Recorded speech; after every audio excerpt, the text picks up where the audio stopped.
따라합니다. 나는 오직 그리스도의 대사입니다.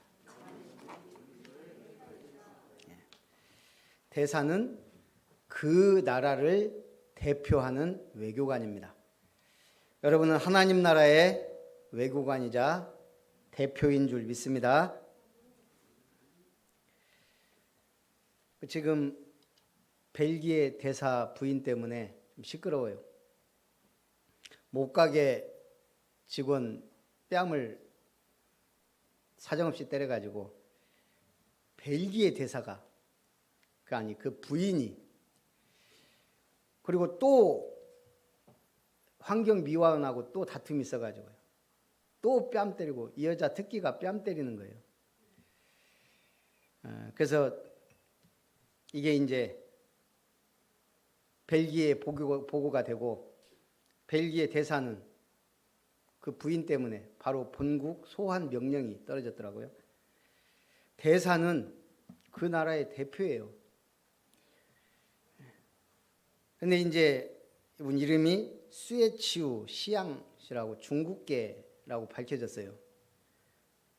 근데 놀라운 건 중국인들은, 누리꾼들이 한국인이다 그러면서 한국인들끼리 그랬다 이런 식으로 지금.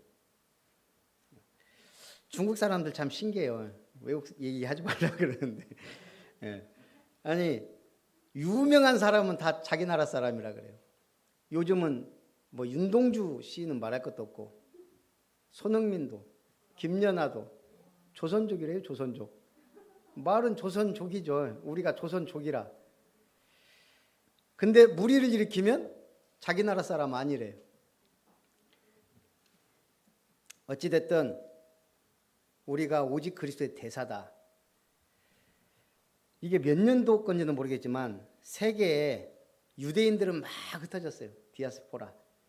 약 100여 개 나라에 200만 명 이상이 흩어져 있어요. 몇 년도 건지는 제가 잘 모르겠지만, 중국은요 135개 나라에 약 5천만 명이 흩어져 있어요. 우리나라 인구만큼. 우리나라는 기껏해야 1900년 초부터 나가기 시작했는데 175개 나라. 지금은 아마 제가 알기로 거의 200개 나라 이상 흩어져 있는 걸로 알고 있어요. 이게 그러니까 몇 년 전 것 같아요.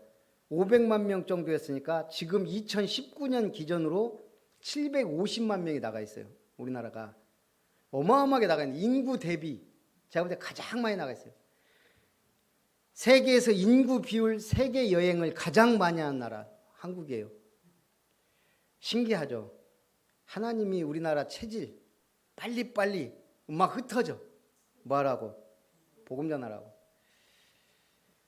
그 사람 한 명 한 명이 제가 볼 때는 다 대사들이에요. 자, 그래서 오늘 우리도 마찬가지예요. 하나님이 우리를 부르셨을 때는 우리는 이미 하나님 나라의 영적 통신망의 파수꾼이요, 그리스도 삼중직의 대사요, 영적인 의사요, 복음의 배달부예요. 배달이란 말이 무슨 말인 줄 아세요? 배달. 박달이란 말에서 왔다. 박달. 밝은 나라. 밝은 나라. 한마디로 우리는 극동아시아잖아요. 해가 제일 먼저 뜨는 나라. 그래서 우리를 배달의 민족이다. 우리도 뭐예요? 그리스도의 빛을 발하는, 복음을 전달해야 되는 영적 배달의 사람들이에요. 자, 그러면 오늘 예수님이 제자들을 따로 불렀어요. 예수님의 제자가 몇 명이에요? 12명 중에 3명을 따로 불렀어요. 그리고 이리 와봐라 해서 높은 산에 3명만 데리고 올라갔어요. 이게 무슨 산이에요? 높은 산이에요. 나중에 예수님이 이 제자들에게 올라가서 모양이 변형이 돼요. 얼굴이 해같이 빛나고 옷이 눈과 같이 희어진. 뭘 보여준 거예요? 예수님의 영광을 보여준 거예요. 예수 왕국의 영광을. 천국에서 내가 이런 왕권 모습으로 왕이 되어 있다는 그런 모습을 보여준 거예요.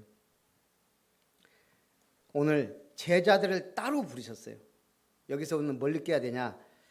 자, 갈보리산 언약을 붙잡아야 됩니다. 많은 유대인들이 있었지만 갈보리산 언약을 확실하게 붙잡은 자들이 나중에 초대교회를 세워요. 갈보리산이 뭐예요? 지금까지 창세기 3장 15절 여자의 후손이 와서 창세기 3장 21절 가죽옷을 지어 입히는 그 희생의 비밀을 출애굽기 3장 18절에 애굽에서 탈출하면서 설명을 해줘요. 희생을 드려야 된다. 모든 억압과 눌림과 운명 팔자에서 해방되는 길은 피 언약이다. 희생제사. 레위기 5대 제사가 전부 피 언약이에요. 제사장들을 세워서 그 많은 속죄 제물을 드린 건 다 뭐예요?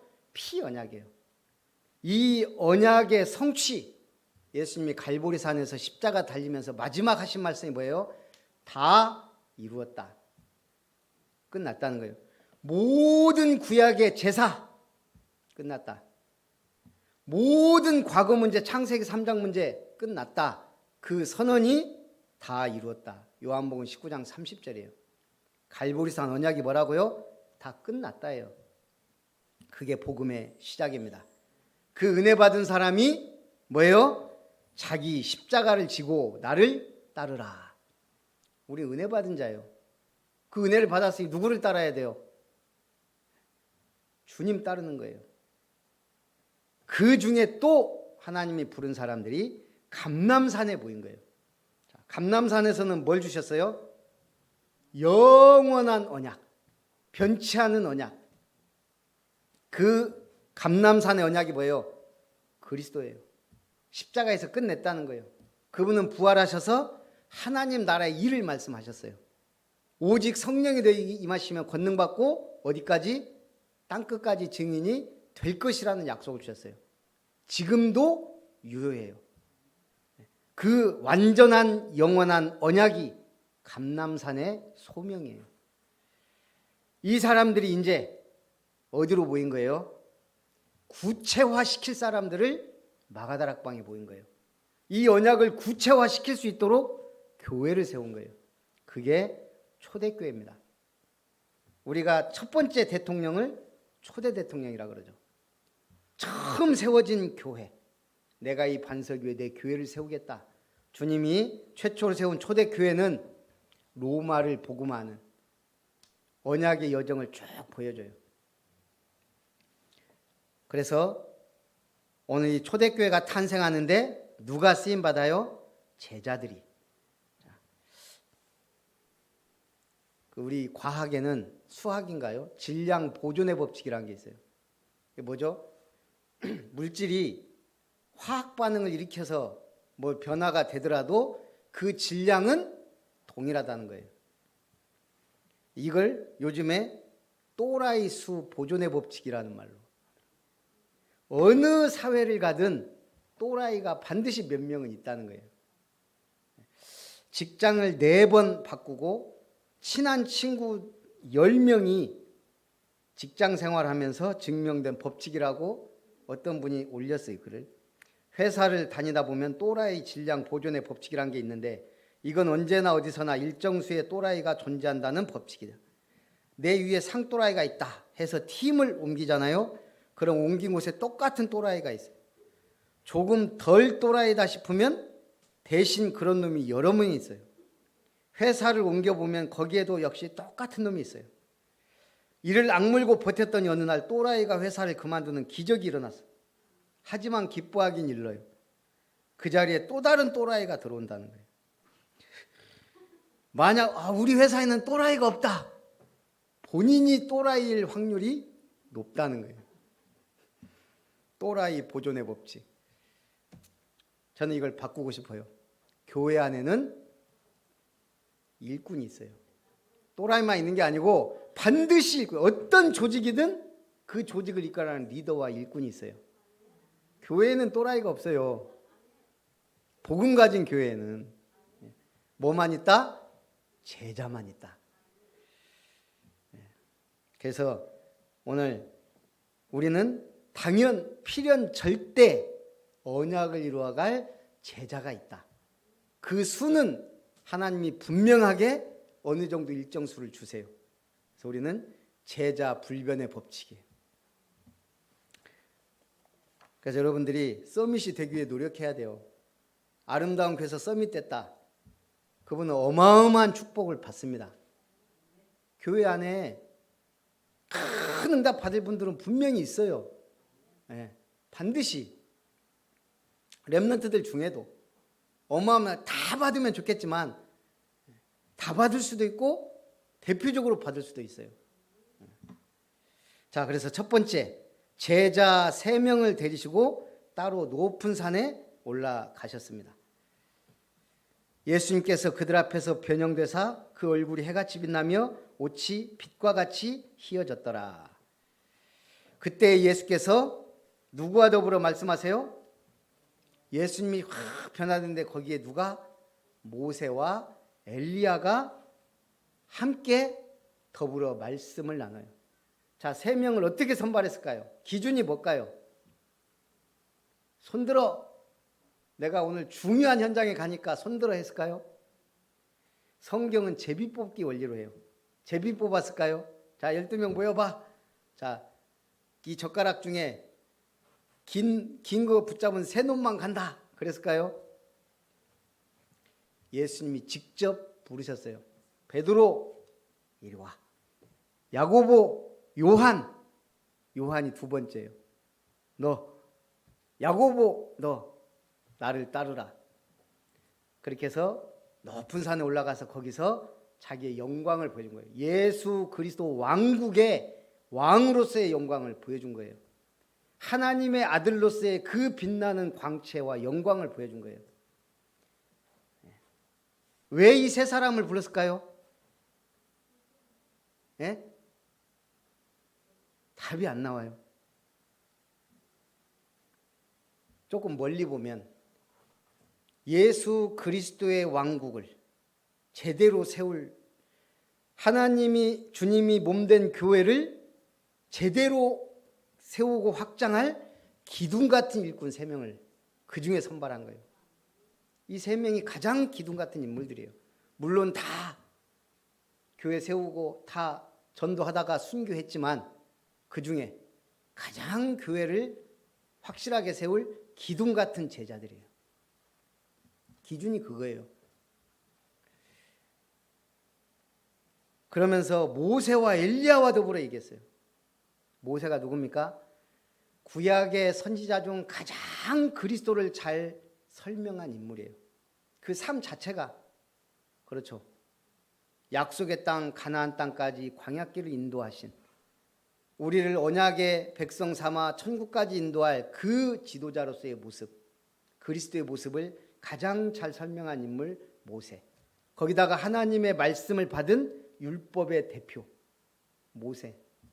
그 다음에 엘리야는요, 그리스도가 이 땅에 오면 뭘 행해야 돼요? 기적과 능력을 행해야 돼요. 하나님의 아들인데 그걸 가장 잘 보여준 사람이 엘리야예요. 기적과 능력을 행해요. 그리스도가 오셔서 이거는 기적과 능력도 아니다 할 정도의 능력을 보여준 거예요. 그래서 이 2사람이 예수님과 함께 탁 얘기를 하는 거예요. 그때 베드로가 뭐라 그래요?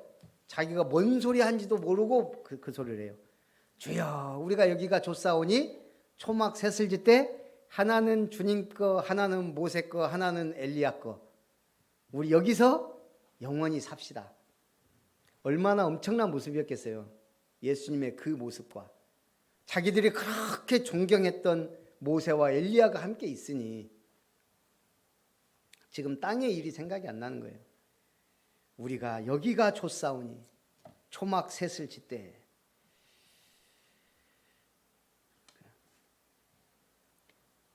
밀가루 끊으면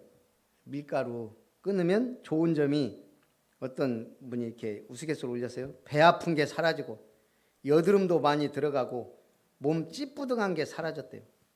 근데 단점은 빵집 지나갈 때 슬퍼지고 사는 이유를 모르겠고 성격이 개 더러워졌다는 거예요. 결론은 얻는 것보다 잃은 게 많다라는 거예요. 전 굶어가면서 다이어트 하는 분들 보면 좀 불쌍하긴 해요. 저는 집사람 절대 스트레스 안 줘요. 쪄도 괜찮다. 어차피 날씬해지 낫지나 뭐 내 마누라고. 건강에만 문제가 없다면 저는 크게 상관없어요. 행복한 게 중요해요. 잘 먹고 잘 누리고. 근데 이제 몸이 둔해지면 운동도 잘 안 되고 좀 그런 있지만, 제가 왜 이 얘기를 해요? 밀가루 하나만 끊어도 사는 이유를 모르겠다는 거예요. 우리 기독교인이 사는 이유가 없다면 어떻게 돼요? 그것처럼 비참한 게 없어요. 최고의 소망, 천국 소망, 최고의 비전, 교회를 통해 세계복음화. 여기에서 내가 사는 이유, 오늘 주시는 말씀 속에서 우리는 양식을 먹고 이 말씀을 가지고 힘을 얻고 우리는 세상으로 나가야 될 사명이 있는데, 그런 게 없다면 우리가 직장에 가서 돈 벌고 가정생활 해도 큰 의미가 없다는 얘기예요. 호련히 빛난 구름이 그들을 덮으며 말씀하시기를 이는 내 사랑하는 아들이요 내 기뻐하는 자니 너희는 그의 말을 들으라 하셨습니다. 제자들이 듣고 엎드려 두려워하니 예수께서 손을 대시며 두려워하지 말라 하십니다. 이때 제자들이 눈을 들고 보매 모세도 사라지고 엘리야도 사라지고 누구만 오직 예수 외에는 보이지 아니하니라. 예수님의 신성이 드러난 장면이에요. 예수님이 하나님의 아들로서 확실한 지위를 누구에게, 앞으로 교회를 이끌어갈 최고의 지도자 3명에게 보여주셨다 이 말이에요. 여러분들이 교회를 든든히 세우고 앞으로 237 시대의 주역으로 쓰임받으려면 하나님은 중요하게 응답하시고 인도하세요. 실수하고 넘어져도 인도하세요. 오늘 이 3명의 제자들 데리고 간 이유가 뭐예요? 내가 이런 사람이다 보여준 게 아니에요. 확신을 심어준 거예요.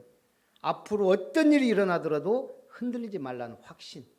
그 예수님의 어마어마한 영광의 모습을 보았으니 흔들리고 넘어져도 확신하는 거예요. 하나님 나라에 대한 그 비밀을, 예수 그리스도에 대한 그 왕권에 대한 확신을 이때 이 3사람은 완전하게 가진 거예요.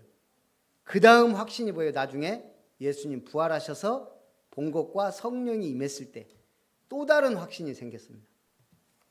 그래서 여러분들이 믿음이 한순간에 생기는 게 아니에요. 이런 일들이 계속 되면서 엄청난 사명자로 거듭날 줄 믿습니다. 수많은 유대인들이 학살당하고 수많은 죄 없는 자유인들이 독일 수용소 아우슈비츠에서 죽어가던 그 현장에 유대인들이 눈물 뿌리면서 외친 질문이 뭐겠어요? 하나님 어디 계십니까? 하나님 어디 살아 계십니까가 아니에요. 이 사람들은 하나님의 살아계심을 확실하게 믿어요. 유대인들은. 근데 지금 이 고통 당하는데 600만이 학살당했으면 어마어마한 거 아니에요. 어디 계십니까? 하나님이 왜 이런 사건을 허용하셨습니까? 이 사람들은 거기서 죽어가면서도 답을 못 찾았어요. 예수님은 이미 말씀하셨는데 나와 그 피를 나와 내 자손에게 돌리라. 이 사람들은 아직 예수가 그리스도라는 걸 모르기 때문에 왜 그런지를 몰라요. 그런데도 놀랍게 연합군이 수용소 탈환하고 수용소 벽 검사하다가 한쪽 벽에 찬송과 가사가 쓰여진 걸 보고 깜짝 놀랐어요. 그 크신 하나님의 사랑 말로 다 형용 못하네. 그 지옥 같은 현장에서 그래도 이런 글을 벽에 써놓은 사람이 있더라는 거예요. 그 크신 하나님의 사랑 말로 다 형용 못하네. 사랑은 받아본 사람이 알아요. 은혜는 설명해서 될 수 있는 게 아니에요. 큰 은혜 받으시기 바랍니다. 그러면 증인 됩니다. 말씀 따라가다 보면 제자가 됩니다. 현장에서 기도하다 보면 나도 모르게 전도자 됩니다. 왜? 주님이 그렇게 부르셨기 때문에. 내가 하나님 나라의 비밀 누리고 있으면 나도 모르게 대사로서의 사명과 일꾼으로서의 응답을 받게 돼 있어요. 두 번째, 제자는 예수 그리스도 왕국의 대사로 파송된 자입니다. 파송된 자는 말이 달라요. 그리스도의 대사. 다윗 보세요. 다윗. 사울왕 앞에 가서 내가 골리앗과 싸우겠습니다. 그래서 형들한테 말했더니 형이 큰형이 뭐라고 하잖아요. 네 본래 교만했다. 네가 지금 전쟁터 구경하러 와갖고 한마디로 형이요 막 이 싸가지 없는 놈아 빨리 가라 이런 식이에요. 싸가지 없단 말이 뭐예요? 동물에게는 우리가 어린 것을 아지라 그러고 사람에게는 악이라고 해요. 근데 싸가지란 말은 식물이잖아요. 식물에 애기가 없다는 말이 싸가지가 없단 말이에요. 한마디로 말하면 싸가지가 없는 사람은 인간 취급을 못 받는 말을 쓸 때 하는 말인데, 어쨌든 다윗이 형들이 그랬단 말이에요. 그래도 다윗은 뭐가 있어요? 파송된 자. 확신이 있단 말이에요. 아, 저 골리앗은 내 손에 하나님이 붙였구나. 왕한테 가서 당당하게 얘기하잖아요. 내가 저는 목을 따오겠습니다 하지 않고 왕 앞에서는 겸손하게 얘기해요. 뭐라고 해요? 하나님이 내가 목장에서 양을 칠 때 사자의 입과 곰의 발톱에서 나를 건져내셨은즉 저 할례 받지 아니한 자의 손에서도 건져내실 겁니다. 확실하게 얘기하지만 겸손하게 얘기해요. 골리앗 앞에 갈 때는 뭐라고 해요? 너는 칼과 창과 단창으로 내게 오지만 나는 네가 모욕한 이스라엘의 만군의 하나님 여호와의 이름으로 네게 가노라. 온 세상이 여호와의 구원하심이 칼과 창에 있지 아니함을 알게 될 거다.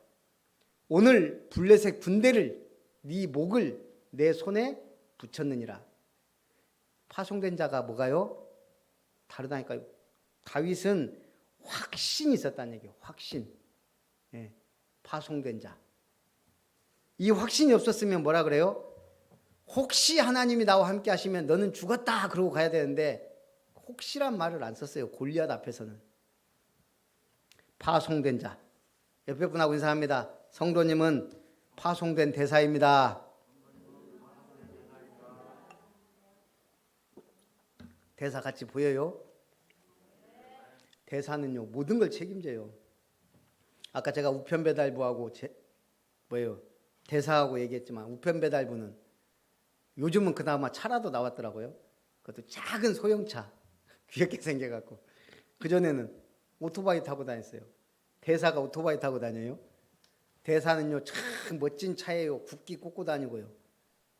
벌써 수행원들, 공무원들, 그 다음에 경호원들 쫙 붙여갖고 다녀요. 그게 대사예요. 내가 대사라는 확신 가지면 하나님이 천군 천사 파송하고 대사 일을 할 때 하나님이 역사하세요. 복음 편지 전달하는 배달부만 돼도 하나님이 축복하실 건데 대사는 차원이 다르다 이 말이에요. 이 산에서 내려오셨을 때 예수의 제자들이 간질병 걸린 아이를 고치지 못하셨음을 듣습니다. 내가 선생의 제자들에게 이 아이를 고쳐달라고 했는데 고치지 못하더이다. 그때 예수님이 뭐라 그래요?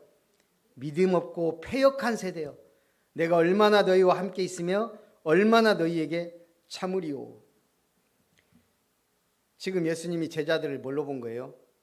네가 지금 내 제자가 아니냐, 내가 하는 능력을 보지 않았냐, 너희도 할 수 있는데 왜 못하느냐, 그러면서 패역한 세대, 믿음이 없는 제자들을 책망하십니다. 오늘 우리는 누구예요? 그리스도 예수의 좋은 병사예요. 수고하는 농부예요. 이미 좋은 밭과 좋은 씨를 가지고 있는, 조금만 수고하면 되는, 우리는 뭐라고요? 하나님 나라의 대표 선수예요. 암스테르담 올림픽 때 이탈리아와 프랑스 간 금메달 걸린 펜싱 경기가 벌어졌다 그래요. 키가 큰 이탈리아 선수가 막 유리해요. 이 마지막 프랑스 선수가 밀리자 막 둘이, 근데 얼마나 빠른지 이게 찌르고 방어하는 게 눈에 보이지 않을 정도예요. 금메달이 걸린 거예요. 한 번 찌르면 끝나는 거예요. 근데 갑자기 심판이 중지를 요청했어요. 심판 중 한 명이 이탈리아 선수가 프랑스 선수를 맞췄을지 모른다고 생각했기 때문에 그 관객들도 막 숨죽여서 보는 거예요. 그때 이제 심판들이 모여서 결정을 내린 거예요. 닿지 않았다. 맞추지 못했다. 관중들은 안도의 숨을 쉬고요. 이탈리아 선수조차도 자기가 확실하게 찔렀는지 뭔지 확신이 없었던 때 프랑스 선수가 마스크를 벗어 던지고 말한 거예요. 내 몸에 닿았습니다. 아니 지금 금메달 놓고 하는 와중에 자기는 느낀 거예요. 이탈리아 선수의 칼끝이 자기가 닿았음을. 이 선수의 신념이 뭐예요? 이기는 것보다 더 중요한 게 사실을 말한 거란 말이에요. 그게 자기 신념이에요. 경기에는 졌지만 이 사람은 자신에게 이겼어요. 전 참 중요하다고 생각해요. 아무나 할 수 있는 일이 아니에요. 자기 자신에게 승리자가 돼요. 이 사람의 인생은 제가 볼 때 승리자예요. 우리는 하나님 나라의 대표 선수예요. 누가 뭐라 하든 하나님 앞에서. 이번 전 욥기서를 통해 참 은혜 받은 게 그거예요. 하나님이 나의 증인이시다. 하나님이 나의 증인. 우리는 자꾸 하나님 앞에 뭐 해달라고 달라고 요구해요.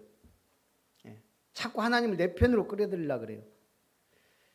하나님이 나의 증인되면 끝나는 줄 믿습니다. 이 제자들이 결국은 왕국의 대사로서의 파송된 자로서 사명을 감당을 못한 거예요. 예수님이 그 아이를 부르다가 꾸짖으시니 귀신이 나가고 아이가 그때부터 나았다 그랬어요. 제자들이 와서 묻습니다. 우리는 왜 쫓아내지 못했습니까? 예수님이 뭐라 그래요? 너희 믿음이 작은 까닭이니라. 믿음이 크면 간질병 걸린 아이를 고칠 수 있었다는 얘기예요. 자, 제자의 사명이 뭡니까? 그리스도의 삼중직의 대사로 하나님 나라의 일을 하는 겁니다.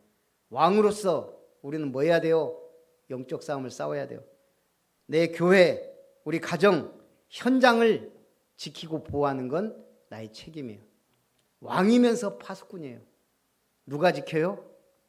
우리가, 내가. 제사장이에요. 저주와 재앙 중에 있는 사람, 죽음을 앞둔 사람들에게 십자가의 은혜를 설명하고 재앙을 막는 제사장적 사명을 감당해야 돼요. 재앙을 누가 막을 수 있어요? 제사장적 일꾼이 막는 거예요. 우리는 선지자적 사명으로서 뭐 해야 돼요? 오직 그리스도를 선포해야 돼요. 구원의 길을 선포해야 돼요. 하나님 나라의 말씀의 사역자가 돼야 되는 줄 믿습니다. 그래서 결론, 세상 나라에서의 사명. 오늘 17장 하반절에 보니까요.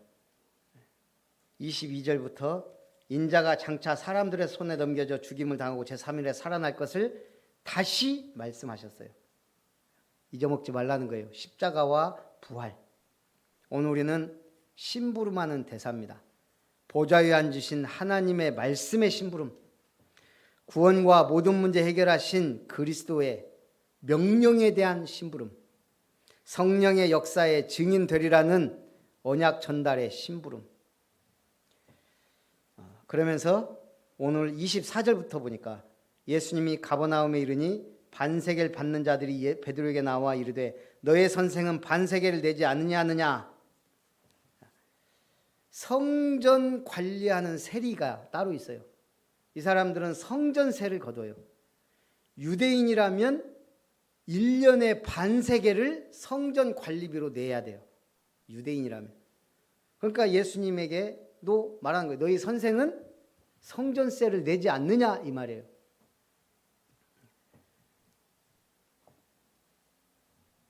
그러니까 내신다 하고 집에 들어가 예수님께 말합니다.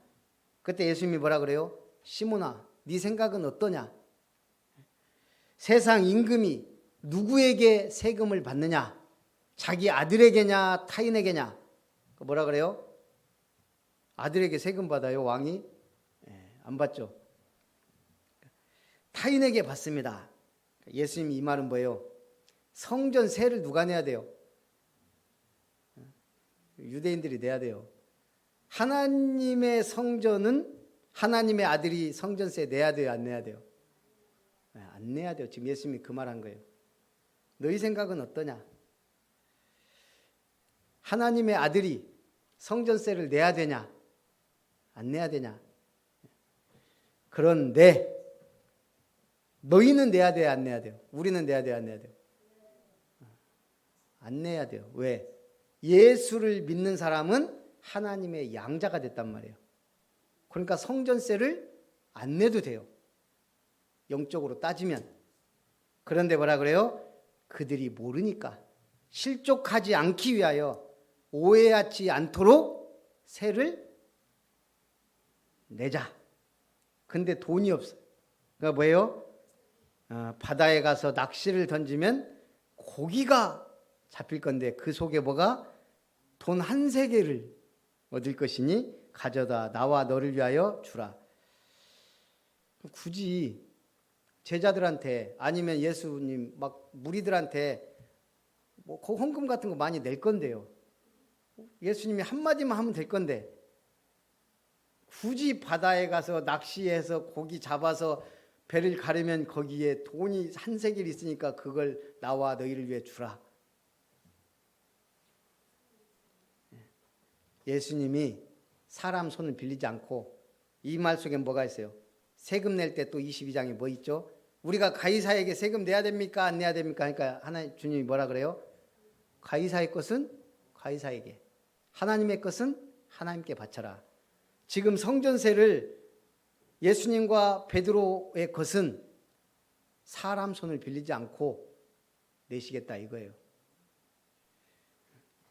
하나님의 아들이니까, 니도 하나님의 자녀 되었으니까 가이사에게 줄 것은 가이사에게 주고 하나님의 것은 믿음으로 드리라는 하나님의 사인인 줄 믿습니다. 오늘 이게 우리 사명입니다. 할 것은 하고 믿음으로 승리하시라는 메시지인 줄 믿습니다. 살아계신 하나님, 오직 그리스도 삼중직의 대사로 주님의 말씀을 따라 또 세상에서 언약 전달의 사명을 감당하는 왕 같은 제사장 같은 선지자 같은 사명 감당하도록 축복하옵소서. 주 예수님의 이름으로 기도하옵나이다. 아멘.